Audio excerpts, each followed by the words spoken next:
Welcome, everyone, to the Energy Efficiency Panel of Experts in connection with the Community Energy Fortnight 2020.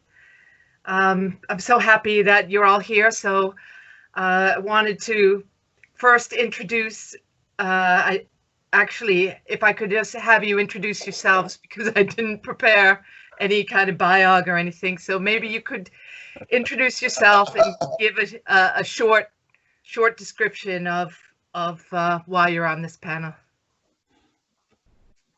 Who do you want to go first? Do you want to start with Duncan?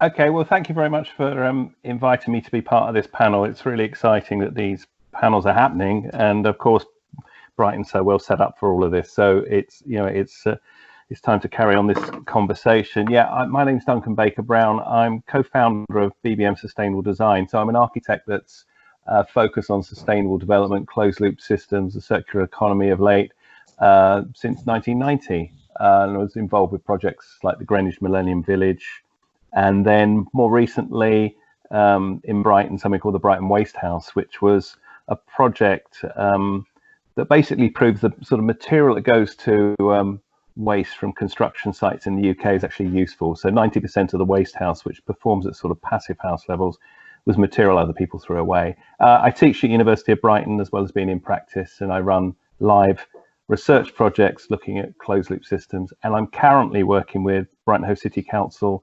who are preparing a circular economy route map for the city in the built environment sector. And in the meantime, you've also written a book, haven't you, Duncan? Thank you for reminding me. Yes, the Reuse Atlas, a designer's guide towards a circular economy. Thank you for the prompt. Yeah. Alex, would you like to introduce yourself next? Hi, well, my name's Alex Hunt, and I am a partner in Bright Green Homes, a local eco refurbishment company. Well, we specialise in eco refurbishment. We do all kinds of refurbishment, but that's kind of our speciality. Been running that company since 2009. Have been doing environmental projects around the world before that, and got involved in making housing more sustainable, so 11, 12 years ago, as a Code for Sustainable Homes assessor, which unfortunately got canned, and various other hats I've worn over the years. But I've also helped to set up and was one of the founding members of the Green Building Partnership. So we did a Pioneer Places project in Brighton and Hove to try and demonstrate the pay-as-you-save scheme for energy efficiency improvements, which was then called the Green Deal, but as we know, that kind of tanked. And yeah, I mean, this has always been like the focus of my attention, is to try and make the housing stock a little bit greener, one house at a time, as I like to say. Excellent, Alex. Thank you. And last but certainly most precious, Kath, you want to introduce yourself? Hi, thanks, Kayla. Yeah, so my name's Kath Gagan. I work for Retrofit Works, which is a cooperative that focuses on retrofit programs across the UK. I'm heading up the scheme called Warmer Sussex, which is currently a BHESCo funded project, so a central government funded project to improve the local supply chain for energy efficient retrofit in the UK. So it's one of 6 projects that they're funding, and we're just into year 3 now. So we're busy, taking on customers, giving them retrofit advice, and leading them on their journey to get their home much more energy efficient.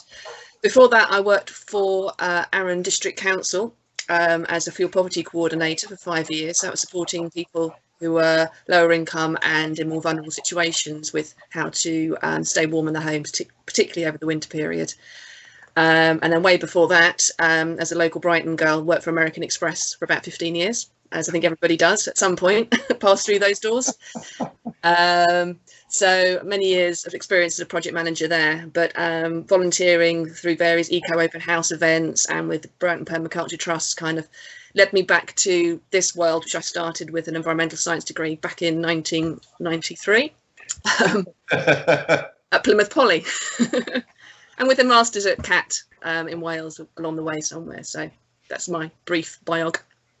Okay, so if anyone who's watching this hasn't already gotten the impression of why you've all been handpicked for this video session. It's because of your expertise and the length and breadth of your experience in this field. I'll just introduce myself quickly. I'm Kayla Enty, the founder and CEO of Brighton Hove Energy Services Cooperative. And BHESCo, as the other name we have, has worked with each of you, works with each of you, and has direct experience with the revolutionary ways that you're all working to make this big change that we need in these times of a climate emergency. So I'd like to go to our first question to our panel, which is, how can we accelerate the uptake of energy efficiency upgrades across the UK? Now, I'd like to start with Alex on this question, because I'm sure he's already got some big ideas too. Well, I think the efficiency down it's actually quite dull. You know, it's not a very exciting, interesting topic, because you know, insulating a home is not putting beautiful kitchens in and bathrooms in and all the pretty aesthetics and stuff that Duncan knows far more than I do about. But ultimately, in order to put energy efficiency into a building, you either need or had to have somebody who's either committed to the environmental side of doing it, who wants their home just a lot warmer, more comfortable, who wants to protect themselves from rising energy prices, and, you know, commits to it and is willing to spend some money themselves. And what we actually need to do is, you know, unfortunately, all of us in the green economy, we tend to all talk amongst ourselves, and we all kind of agree amongst ourselves. And what we need to do is sell this idea as something exciting and interesting to the rest of the population, who find the idea of spending extra money on insulation just, well, why wouldn't I put it into my bathroom or my kitchen, or why would this not add value to my property? And that needs to change. So I've been banging on, I think is the colloquial term for this, quite a few years now. But I'm a big believer in don't try and reinvent the wheel all the time. So I've been saying, well, I think one of the most straightforward ways they could do this is by actually using the VAT system, which currently is used for, let's say, upgrading a house for a person who has disabilities to make it more accessible. You're allowed to zero rate the VAT. When you build a new house, you're allowed to zero rate the VAT, which can actually mean a huge saving in materials and labour costs and all of the other things. You know, it's a 20% saving. So why could they not suggest, oh, and let me, before I move on to what they could do, what they currently don't do, is that they offer certain things at 5% for energy efficiency measures, but they only offer them in isolation. So you can put in cavity wall insulation, you can have that at 5%. As soon as you do something else, like put in some windows, nope, the whole thing's got to be 20%. As soon as you put on solar panels, that can be 5%. But if you were doing that with a fabric first improvement of the energy efficiency of the house, which is what every house should do before they add renewables, then you have to pay 20%. And, you know, it's an accounting fallacy that this could be done. You know, it just makes no sense whatsoever to me. So I think one of the most straightforward things they could do is say, well, actually, as part of your renovation work, if you took an EPC and your house is an D rating, for instance, and by the end of the job, your house is a B rating, because ultimately the government are targeting C rated for all houses by 2030. So if you aim a bit higher than that and say, well, look, if you hit a B rating as part of this renovation, you can have all of the works at zero rating. So you'll save 20% on your kitchen, you'll save 20% on your bathroom, you'll save 20% on everything else. You can spend that money doing the energy efficiency improvements and spend the same amount of money as you would have done in the first place, but the incentive is there. You know, I've never done a project yet where people haven't added extras throughout a project. most people who've done renovations can testify to that, can't they, Kayla? And I'm sure Duncan would have the same experience. And, you know, because that's how construction works. You see it in position and you think, actually, I'll spend a bit more. That'd be a nice thing to do. But everyone has a budget. So if you could prove your starting point and your finishing point as part of your renovation, and then allow your contractor to zero rate the VAT, it would not only encourage the end user, but you'd also be using much better builders, because you'd have to be using a builder who is VAT registered, who is accredited, who can prove the start and the finish line that has been passed correctly, who will go to the lengths of taking photos of everything so that it can all be logged and justified and shown. And, you know, that way you're also encouraging training in the sector, you're encouraging better practice in the sector, and I think it's just a win-win-win across the board. But, you know, Thanks, Alex. I'm sure other ideas. The thing is the amount of investment that you would get, the extra investment, because people would perceive a savings there. They might make the investment that they wouldn't make before, which also would bring in more jobs, more tax revenues throughout other sources. So I don't necessarily think that it would be an economic loss to the government to promote 5%. But by the way, solar PV is now 20%. It's back to 20%, they changed the VAT on solar panels. Anyway, Duncan, do you want to add anything to that? He's muted himself. Oh, Duncan, I I think you might think you're muted. Yeah, okay. Yeah, I would have said pretty much what Alex said, but in addition to that, I can just say, I mean, I've been involved with retrofit projects deliberately. Our practice has deliberately gone for to prove that any building type from any era can be retrofitted. So we've retrofitted light industrial buildings, we've retrofitted buildings from the 1990s back to the 1780s, just to prove the benefit of it. So I think it's a really good thing.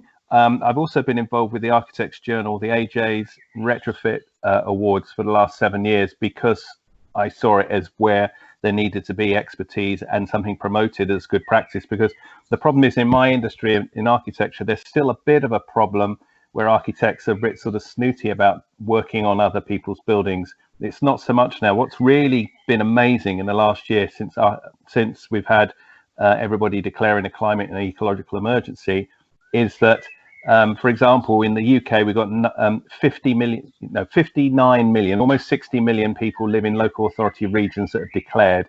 Now, any local authority region that's declaring a climate and ecological emergency and then saying what they're going to do about it, which is to be net zero carbon by 2030, the next thing they're doing is looking at their building stock, because basically the built environment is responsible for 50% of carbon emissions, but also in terms of the impacts on the planet, 50% of all raw materials that are harvested every year are to do with the design, the build, the occupation and maintenance, and the throwing away, the demolition of buildings. So retrofit is a big deal. If you can encourage that, encourage people to work with existing situations, the existing built environment. This is at a bigger scale of the city, at the scale of a city, retrofit cities. That's what we need to do. Tax is a big deal. I know in Belgium the tax has been reduced to 6%.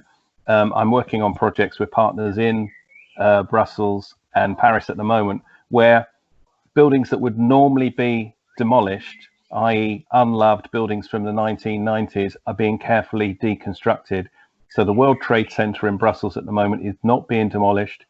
It's only 20 years old. It's a financial building. It was a financial proposition. At the end of 25 years, it's seen as a deficit, i.e. throw it away. We want another fancy tall building to show off what we're doing. Those buildings are being carefully deconstructed. And that sort of practice is informing what we're going to be doing at Brighton Hove City Council. And that, if you've got that mindset of building contractors and designers are resource managers, the managers of Earth's natural resources, because the more we want new stuff, the more we have to cut down rainforests, mine for resources, and we're running out of resources. So retrofitting is the big deal. And the Architecture Journal, for example, for last year has had its retrofit first campaign. And now, you know, a couple of years ago, the biggest prize you can get in architecture in the UK is the Sterling Prize. A couple of years ago, it was for the careful renovation of a castle. Last year, it was for a passive house social housing scheme. So we're in a different world now. And even though VAT needs to be changed big time, and building regulations are nowhere near what they need to be, we have a consensus in the built environment as of February this year. The RIBA put out its 2030 climate challenge. The UK Green Building Council and LETI, which is the London Energy Transition Initiative, they all have a consensus for a embodied and in use carbon descent plan from 2030, 40, 50. And that's all about retrofit. And we now have the figures that we need to comply to. They're way above what building regulations state at the moment, got nothing to do with our current iniquitous tax laws. But what local authorities are going to do, like Brighton, is have a what they call a circular economy route map in Brighton. London's got one, but the London plan's on hold at the moment. Cities are going to do it themselves. That's what I believe. I think that is so encouraging, because we're looking at national planning documents, and a lot of them don't even mention the existing built environment. I think, and Alex's experience on various conferences when they're talking about energy efficiency, a lot of times they only address new developments. Yeah. So it's really good to hear that that's going on. Kath, do you want to add to that? Yeah, I mean, Alex and Duncan have covered a huge amount already, so I won't repeat that, but I think it's the homeowner side as well where we've really got to gain momentum too. So in terms of the work that we've done already in Sussex, there's a lot of what we call the low-hanging fruit. The people who've been desperate to do this are the ones knocking down our door. But once we get past those people, it's going to be the real tough sell to people who may be trying to justify the improvements based on how much money they're going to save on their energy bills and things like that. So I think there's a lot of work to be done to make this the new normal of, you know, retrofitting your home, and really work on eliminating more of the barriers that exist, such as you know, there's poor quality advice, you know, poor quality installations, really working hard to make sure people are confident that they've got places to go. There's not just one Warmer Sussex, there needs to be about 20 or 30 of us just in Sussex helping households do this. So it really needs to scale up and be mass market, but also when you go mass market, keep that really high quality. So there's a lot more to be done to make homeowners confident of doing this, as well as doing it when they're doing their big projects, you know, converting the loft, extending out the back, but also thinking about when they're changing the kitchen. I think, as you were saying, Alex, that it's done at the right time, so minimises the cost to them, and they don't have to rework later on. But there's a nice plan for every single home as I go through, so just keep it really cost effective for people. But I think central government really do have a role, or even local government, to make this the new normal, to say, you know, so and so at number 5's done this, and at number 7 and at number 10. So how do we fill in the gaps and make sure everybody in the street has done what they need to do to improve their homes? But, you know, as we scale up, and I think we'll probably talk about this later, the skills that we need are going to be in high demand to reach our goals that we've set ourselves as a country. So there are a number of challenges out there.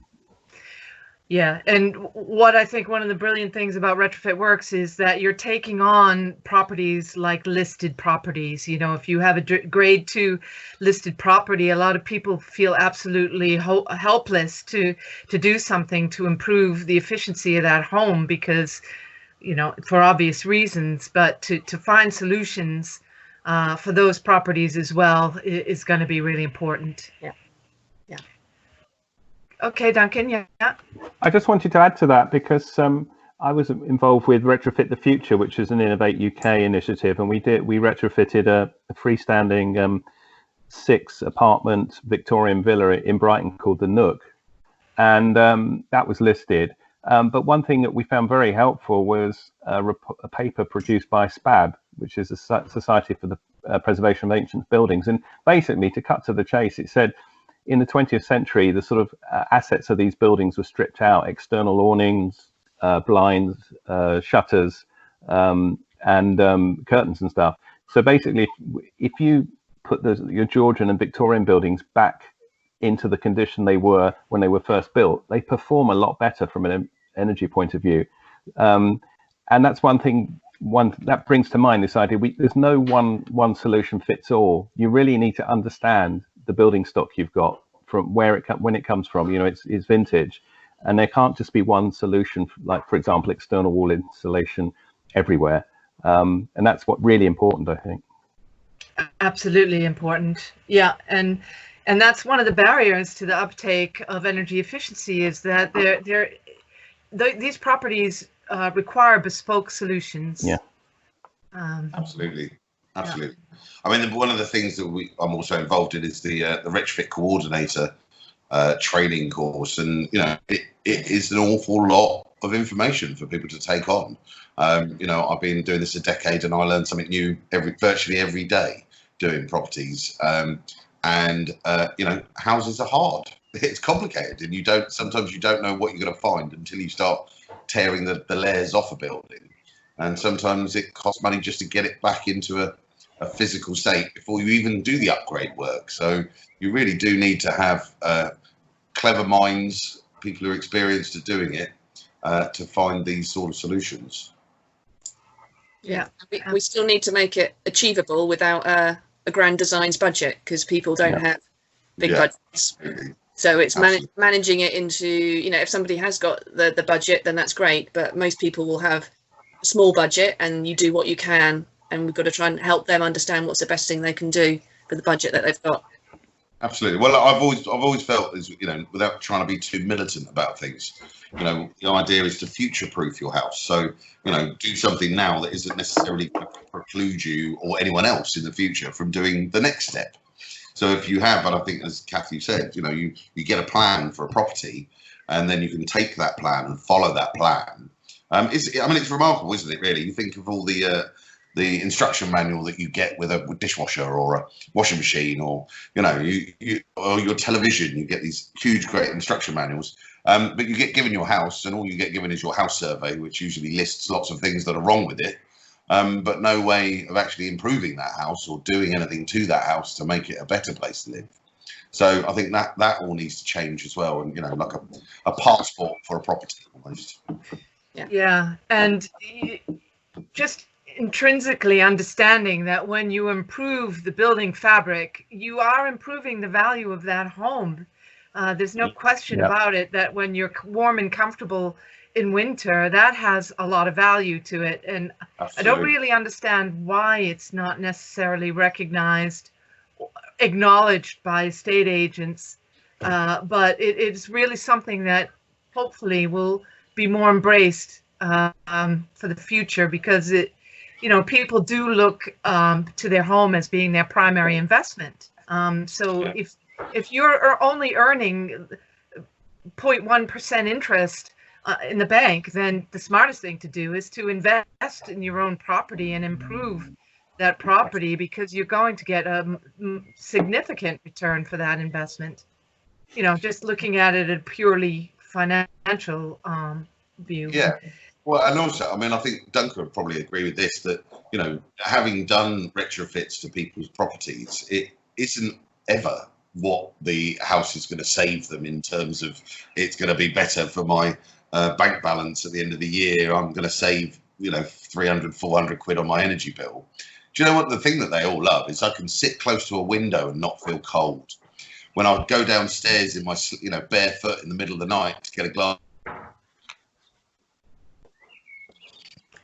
Oh dear. It's comfort and enjoyment that people have that actually improves it immensely. Okay, let's move on to the next question.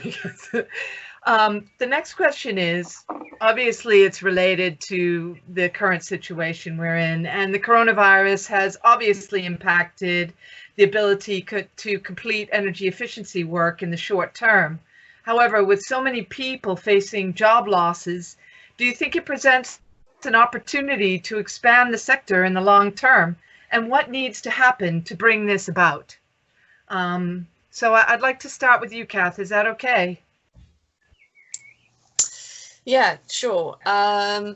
So yes, it has impacted us in warmer Sussex at Retrofit Works in terms of having to pause for a couple of months our ability to go into people's homes and do surveys, but we're back on it now and able to, we've got safe procedures for being able to go into people's homes, which is great because the people we had to delay were ready to get us back in and help them, give them advice. But yeah, we do feel that we have got opportunities and we're working on some at the moment. So, there's a huge skills shortage in the sector. We've been, even before we had coronavirus, we were thinking at how can we increase the skills in the sector? How can we get the people who are working in the renovation sector more aware of energy efficiency and being able to bring specialists in when somebody is doing a renovation.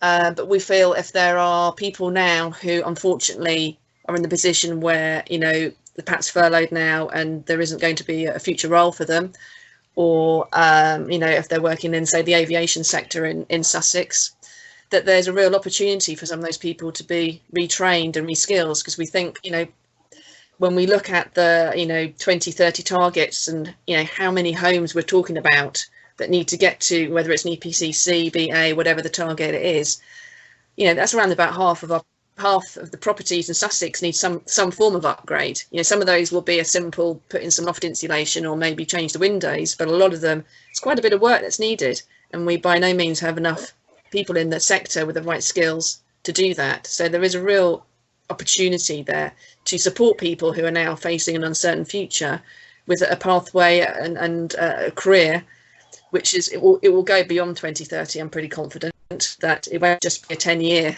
period.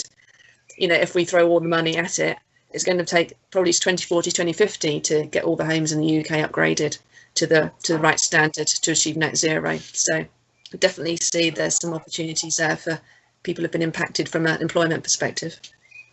Yeah, I was just at a conference the other day where they said you have to retrofit 1.2 homes every minute in order to meet our targets. So we've got a big job ahead of us. Alex, do you want to add to that at all, or? Oh, yeah. I mean, the market's huge. It's absolutely vast, and the skills are, in a lot of these aspects, already there. I think it's really educating the people that are already able to do these jobs into what could potentially be an increase in their own revenue streams, a way of improving their own businesses, and showing them, how you get from a from a D rating to a B rating. What is involved without negatively impacting the fabric of the building, or negatively impacting the building itself, and indeed the people who live in it.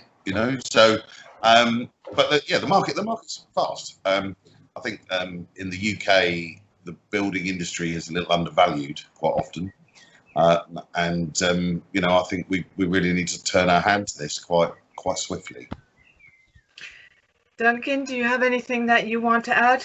I can't help but noticing that a lot of the industries that are shedding staff are the ones that are the biggest polluters. So and changing the way that they what they're going to do in the future. So BP today announces that it's actually perhaps not going to try and open up those new oil reserves or nurture those ones that aren't profitable anymore, and it assumes that the cost of barrels of oil is going to stay pretty low. So it's going to sort of diversify and go into renewables, etc. So I just think, and it's happening everywhere. Who amongst us and our friends would invest in fossil fuels now, even secretively? It's just not. You've got to be a real idiot to avoid this. And so I just think there's going to be a lot of people that need new jobs. And it's not actually just the building skills, even though that's just been talked to, but mentioned. So I won't dwell on that. But I do know of, there are consultants out there who are, Alex mentioned this idea that buildings need passports. That is a phrase that's used for materials in the world of the circular economy. So we need to map all the sort of resource potential of cities. And this has been done. There's a consultancy called Metabolic, and they've mapped the resource potential in terms of secondhand materials in the whole of the Amsterdam metropolitan greater district.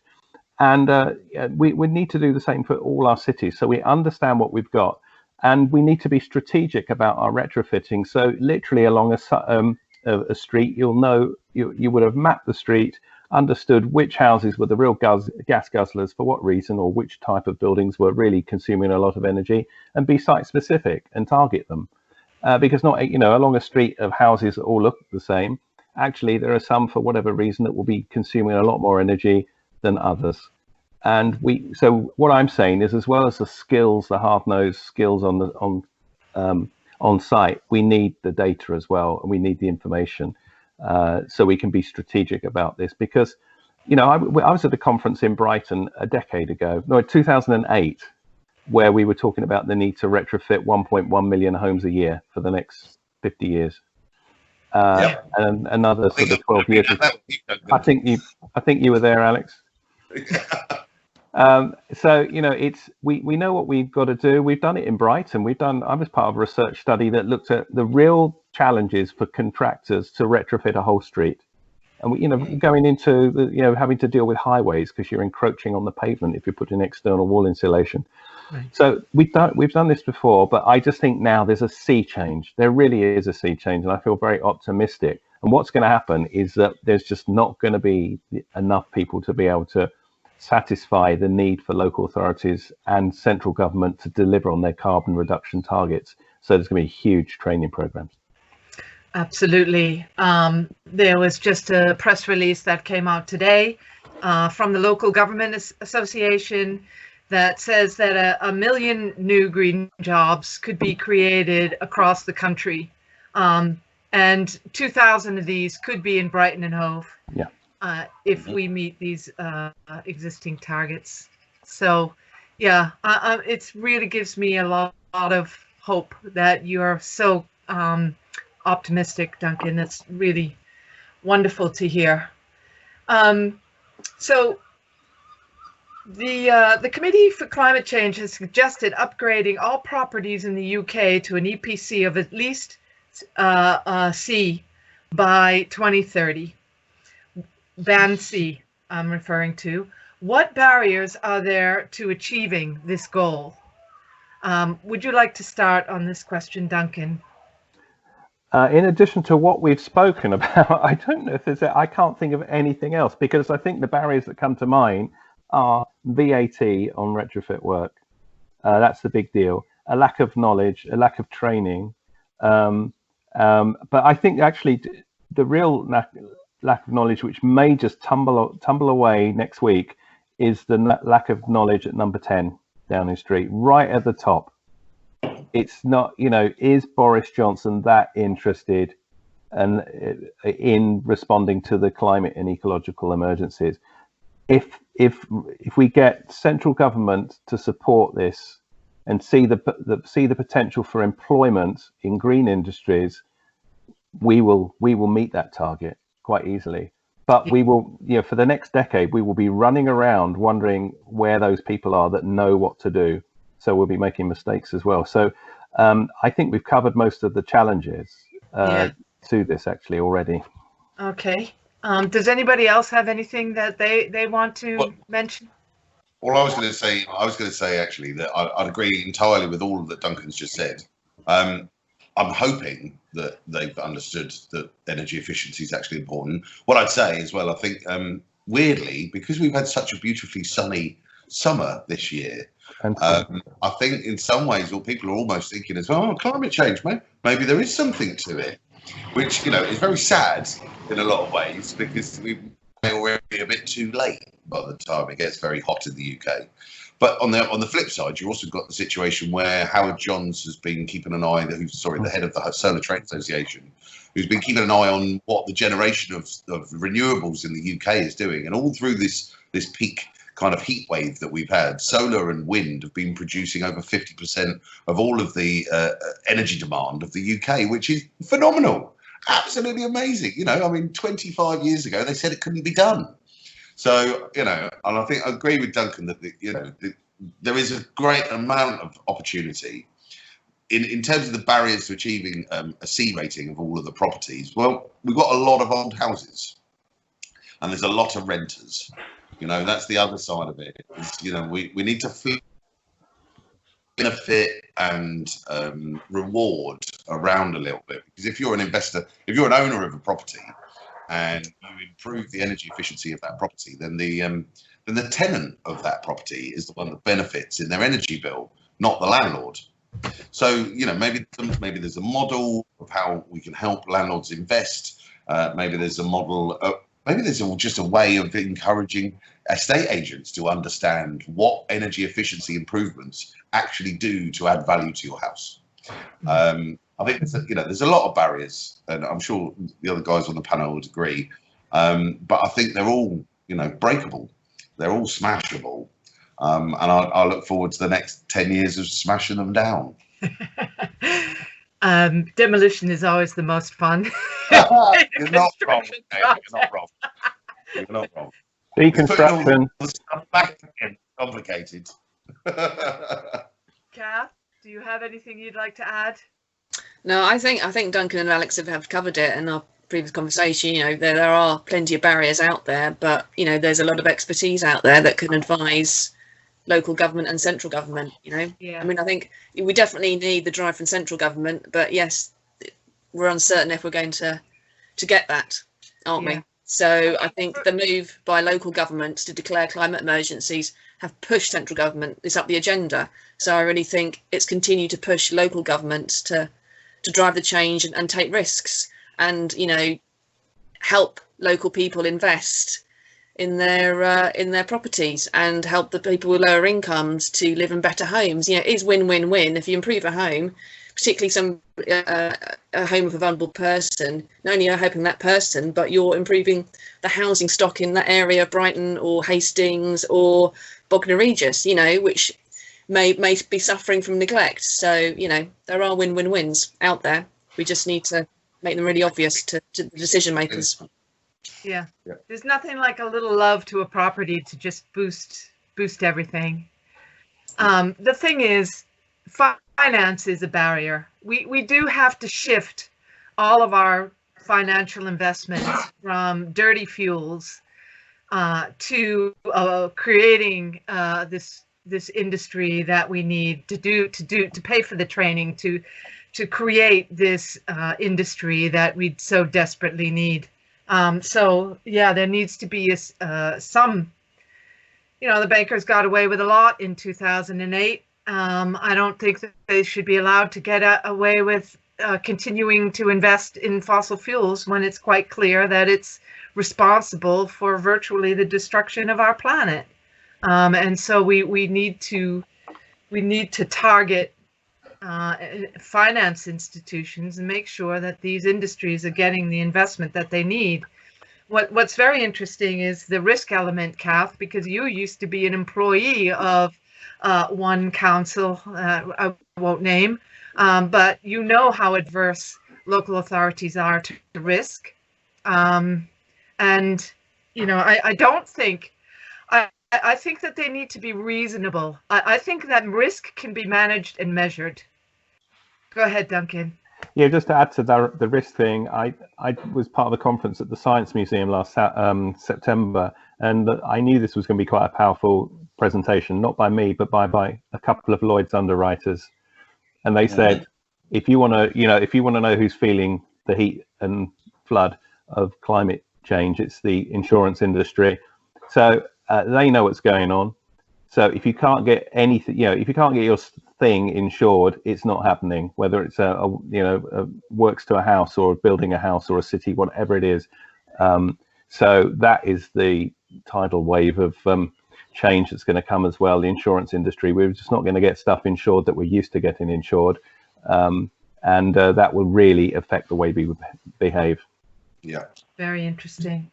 And we have to come up with solutions in the private rental sector, like you brought up before, because, you know, I lived in Holland, in Amsterdam, and the tenants had all the rights there, and it's just flipped here where the landlords have all the rights. They're not necessarily reasonable, and I also think that there are productive ways of working with landlords.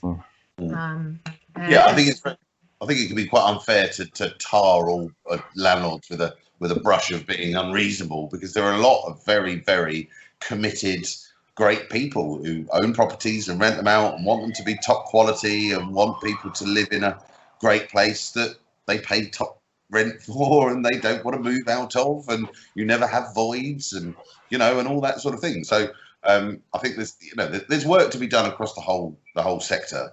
I don't think any of us would disagree with that. It's a massive task that we're all facing. Yeah, absolutely. Okay. Have there been any advances in new methodologies or technologies that could provide a breakthrough in this area? If you want to start that one, Alex. No, not really. Not that there aren't any technologies or methodologies. It's not that I wanted to start it. I think realistically, the process of construction is very well known. Duncan will agree with me on this, right? And actually, most of the materials that we're using in insulating properties and making properties more airtight and putting in mechanical ventilation systems and improving the fabric of these buildings is relatively well understood. There are lots of systems like the Passive House system, the Enefit standard to hit, the AECB carbon light programs. These are all standards that are set, and with lots of knowledgeable people explaining how this can be done. I think realistically what it is actually getting the guy on the ground to understand what this all means and what benefit it is for that contractor. Because I think, when it comes especially to domestic properties, 90% of work that's done on domestic properties is done by a householder contacting a builder. The builder may say then, oh yeah, you're going to need drawings or you're going to need plans, unless it's a very complicated or unless there are very high standards that particular client wants already, or large extensions or loft conversions. They may go directly to an architect. But it's still many architects and architectural technologists who don't really see energy efficiency as a primary importance. I think Duncan would probably agree with me on that, carefully, I think. But a lot of times it's actually someone wants a new kitchen or a new bathroom, they'll go to a plumber or a builder.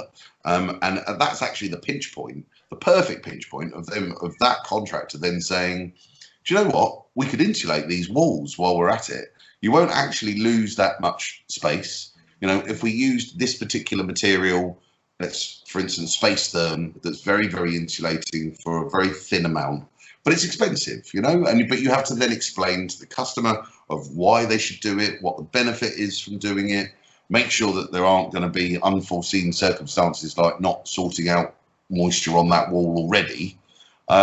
It's training. And I think there's a massive number of contractors that I work with regularly who are really keen to learn about this. But they don't want to hear it in terms of the academic point of what a dew point is, and they're just not interested. What they want to know is, how do I go about it? Will it make me some more money? How hard is it? Will it get me into trouble? And those are the questions that a guy like a plumber or an electrician or a builder that's what they're concerned about. But if we can get across that there are methods and ways of doing insulation in properties at these pinch points, we could incrementally improve all of these buildings that we're working on all the time. I mean, you only have to go around after Corona lockdown started to ease. The first people out on the streets were the man in the white van. Yes. And how do builders keep in touch with new technology innovations in products? Because that's, really where we're going to be making a difference. Go ahead, Duncan. Well, I mean, yeah. I wasn't going to answer that question. I was going to carry on answering advances in new methodologies. I mean, I go think ahead. Alex's That's point right. about there's a lot of builders who are out there just doing whatever they know, and that's difficult. But I have to say, having worked with some really large contractors, they do know what they're doing, and they're keeping up to date with advances in new methodologies, etc. What's been frustrating for me is they might employ the most knowledgeable sustainable development or design expert, but often they're used in a cynical way. And I think what's interesting now is that a lot of contractors, for example, last autumn, MyRog, which is the major infrastructure resource group, proffered a white paper that presented the case for a national resource exchange. So this is, at the moment, in terms of when we're working on building sites, retrofitting and otherwise, about 15 to 20% of the material that arrives on the site ends up in landfill and or incineration. That also includes demolition waste.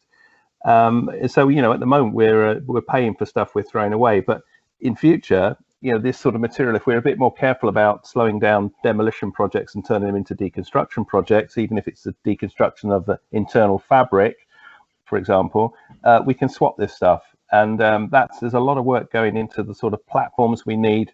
I'm doing research with people in Northern Europe, Netherlands, Denmark, etc., who are actually doing this now because their cities, and for example, Amsterdam has got a target of being waste-free by 2035. So there's been people working on this for 5 or 10 years already. They're ahead of us, but it's all about the management of our resources and reducing the amount of stuff we throw away, and retrofits right in the middle of all of that. So we need the digital platforms to support this, so we can swap stuff, excess materials, quickly. There's even a consultancy called the Excess Materials Exchange.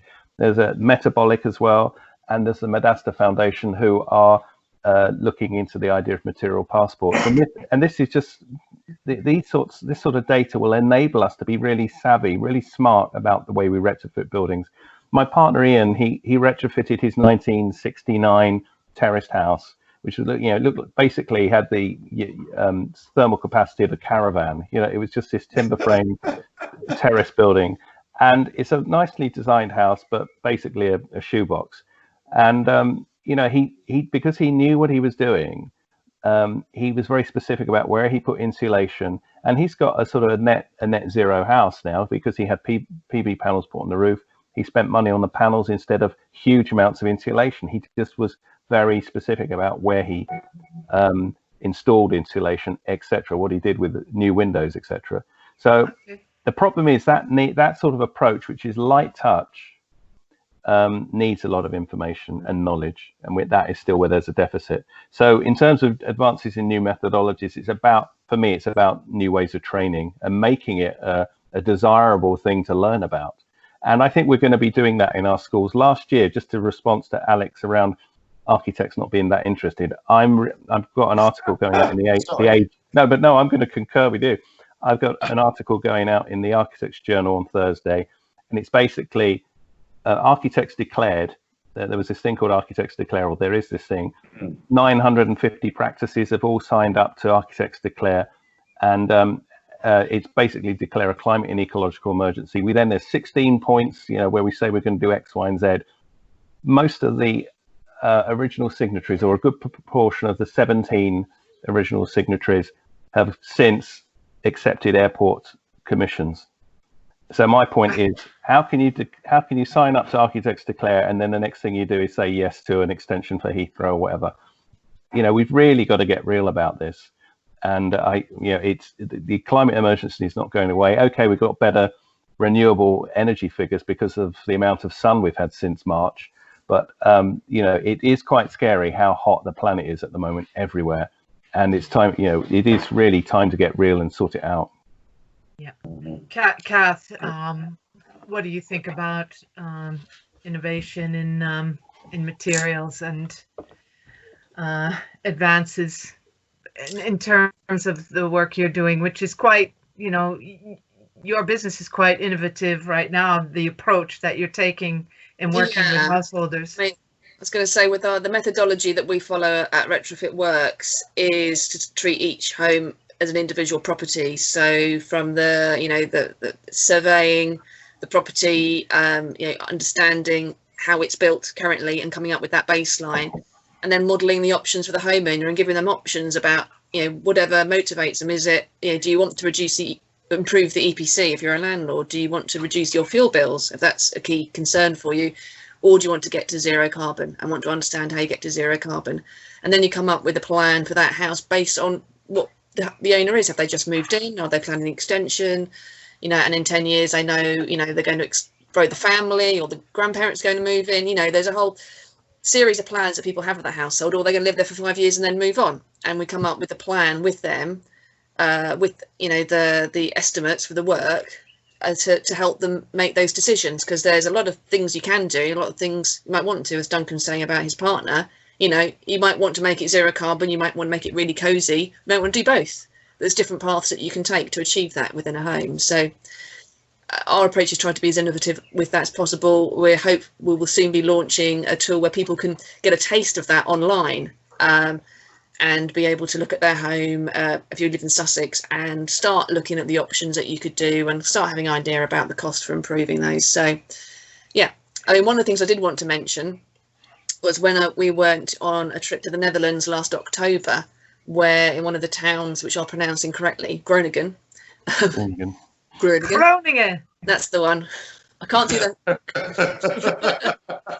But they had basically a shop. You know, it was right next to IKEA, where they presented their solutions. So, you know, rather than, you know, you go down the high street and you'll see the shop, you know, the kitchen shop, you know, the big, you know, all those various, you know, with the fancy clawfoot baths, and you'll for the bathroom shop, and, you know, you can look at, you know, all your interior design, everything. There should be a shop about retrofit as well. So it's as normal as going down the high street. So it's really accessible for people, and it's like, I need to do that, you know, and they remind them they need to do that and think about that, as well as when they're choosing curtains, sofas, taps and things like that, and what type of flue I need. So yeah, there's many different ways that we can tackle this. You know, we want that the entrepreneurs to be pushing on that and see it as an opportunity.